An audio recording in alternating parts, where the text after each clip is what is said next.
কাজল। কাজল? তুই জানিস কোথায় কাজল দিতে হয়? কি করে জানলি?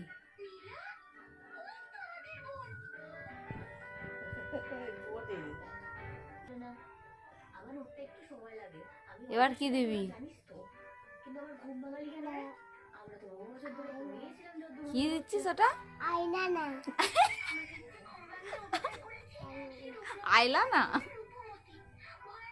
তুই কি করে জানলি ওই নামগুলো? কাজল। কাজল দিচ্ছিস? তারপরে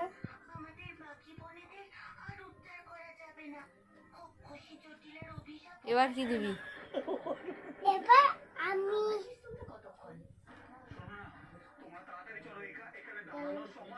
কি করে কি দিচ্ছিস? কানে দাও, শাড়ি পরতে দাও, দাও। কি দিচ্ছিস এটা? এটা কি দিচ্ছিস? লিপস্টিক। ইয়ে কত বার আর এবার চাপা চাপা এবার চাপা দে। ওকা এই ঠিক আছে দাও। তুই দিয়ে আনো কাজ হবে না না না তো